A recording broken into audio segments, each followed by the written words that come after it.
किन्नर की जिंदगी की सच्ची कहानी। ये एक रियल स्टोरी है एक किन्नर की जिसे हम हिजड़ा कहते हैं। उससे एक दिन मुलाकात हुई। किन्नर था वो। मैंने उससे उसका नाम पूछा और उसने अपना नाम हेमा बताया। मैंने उससे पूछा कैसे हुए ये सब, कैसे बने तुम किन्नर। तो उसने मेरी तरफ एक अजीब निगाहों से देखा और कहा कैसे बने मतलब, वो जो ऊपर वाला बनाकर भेजा मैं वही हूँ, लेकिन बहुत दर्द भरा जीवन है। न मर सकती हूँ न जी सकती हूँ। ये जीवन भी कोई जीवन है, सभी घृणा की दृष्टि से देखता है। कहीं से गुजरो तो कहते हैं हिजड़ा जा रहा है। मैंने पूछा तुम्हारा जन्म कहाँ हुआ था, तुम्हारे माँ बाप, मेरा मतलब तुम्हारा बैकग्राउंड। उसने एक लंबी सांस लिया और उदास होकर अपनी स्टोरी बताने लगी। ये तो नहीं बता सकती कि मैं कहाँ से हूँ और बताना भी नहीं चाहती। हाँ, इतना मुझे याद है कि मेरे माँ बाप को कोई संतान नहीं हो रहा था। उनकी शादी के 30 साल के बाद मैं पैदा हुई। घर में पहली संतान आई है। ये जानकर सभी बहुत खुश हुए। समय गुजरता गया। जब मैं 4-5 साल की हुई तो मेरे घर में काम करने वाली बाई को मालूम चला कि मैं लड़की नहीं, एक हिजड़ा हूँ। उसने मेरे माँ बाप को बताया। मेरे माँ बाप ने जब सुना तो उनके होश उड़ गए। फिर भी माँ तो माँ होती है। फाइनली मेरे माँ बाप ने निर्णय लिया कि हम अपनी संतान को पढ़ाएंगे। उस समय मैं समझ में नहीं पाई कि हिजड़ा क्या है। ये शब्द मेरे लिए नया था, बिल्कुल नया। मेरे माँ बाप ने मुझे बहुत प्यार करते थे, बेशक पहले से ज्यादा। हालांकि मेरे माँ बाप को इस बात का डर था कि कई मोहल्ले में हल्ला ना हो जाए कि मैं किन्नर हूँ। इसलिए उन्होंने बाई को समझा दिया था कि मोहल्ले में किसी को ना बताए कि मैं किन्नर हूँ।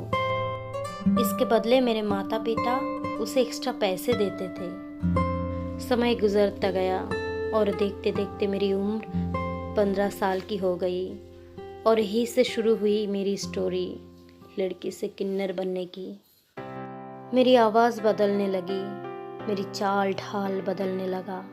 मैं खुद परेशान हो उठी कि ये मेरे साथ क्या हो रहा है और क्यों हो रहा है, और क्या मैं सचमुच किन्नर हूँ।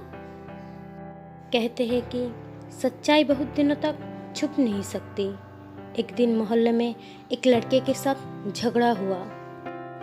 काफ़ी भीड़ इकट्ठी हो गई और गुस्से में ऑटोमेटिकली एक किन्नर की तरह तालियां पीट पीट कर उस लड़के को गाली देने लगी और सब देखकर तंग हो गया।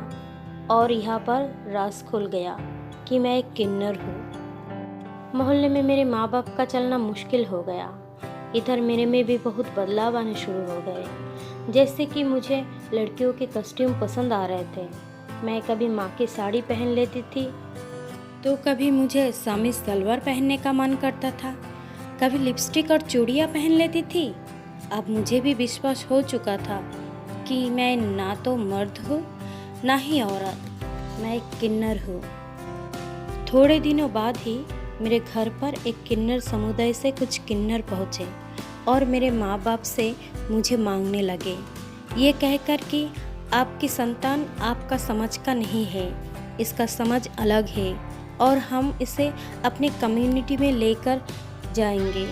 मेरे माँ बाप मुझे जाने नहीं देना चाहते थे, लेकिन मैं जाने के लिए तैयार हो गई क्योंकि मुझे अपनी माँ बाप की बेइज्जती और सहन नहीं होती थी। मेरे माता पिता की आंखों में आंसू थे और जाते वक्त उनसे मैंने वादा किया कि मैं उनकी संतान हूँ और हमेशा रहूँगी, उनसे हमेशा मिलने आया करूँगी। इतना कहते कहते हेमा की आंखों में आंसू आ जाते हैं और वो सिसकते हुए कहती है, आज 10 साल हो गए, लेकिन यहाँ आने के बाद मुझ में कभी हिम्मत ही नहीं हुई कि मैं अपने माँ बाप से मिलने जाऊँ, क्योंकि ये ज़िंदगी नरक की ज़िंदगी है। और मैं सोचती हूँ कि अब कौन सा चेहरा लेकर उनके पास जाऊँ, क्योंकि मुझे खुद से और खुद की ज़िंदगी से बहुत घिन आती है। लेकिन उनकी बहुत याद आती है। बचपन में ही उन्हें पता चल गया था कि मैं किन्नर हूँ, फिर भी उन्होंने मुझे बहुत प्यार दिया और उसके बाद इतना प्यार कभी किसी ने नहीं दिया। कहते कहते हेमा फफक करके रो पड़ी। मेरी भी आंखों में आंसू आ गए थे। मैंने हेमा के कंधे पर हाथ रखा और सांत्वना देते हुए कहा, हेमा, जो तकदीर में लिखा होता है वही होता है और वही मिलता है। शायद भगवान को यही मंजूर था, पर तुम बहुत खुशनसीब हो कि तुम्हारे माँ बाप ने सच जानने के बाद भी इतना प्यार दिया था, और बहुत साहसी भी हो कि अपने माँ बाप के इज्जत के लिए तुमने अपना रास्ता चुना। हेमा अपनी आंखों के आंसुओं को पोंछते हुए कहती है, घिन आती है मुझे इस समझ पर और समाज के लोगों पर। हम किन्नर हैं, मगर हम भी तो किसी के संतान हैं। हिजड़ा से इतना नफरत है, लेकिन हिजड़े के आशीर्वाद लेने के लिए लोग दौड़े चले आते हैं। हम भगवान से ही दुआ करते हैं कि कभी किसी को हिजड़ा मत बनाना, क्योंकि ये ज़िंदगी बहुत दर्द देती है। खैर, जो भी है, जीना तो पड़ता है और जिएंगे भी। पहली बार अपनी कहानी किसी को बताई हूँ, अच्छा लगा, थोड़ा जी हल्का हो गया।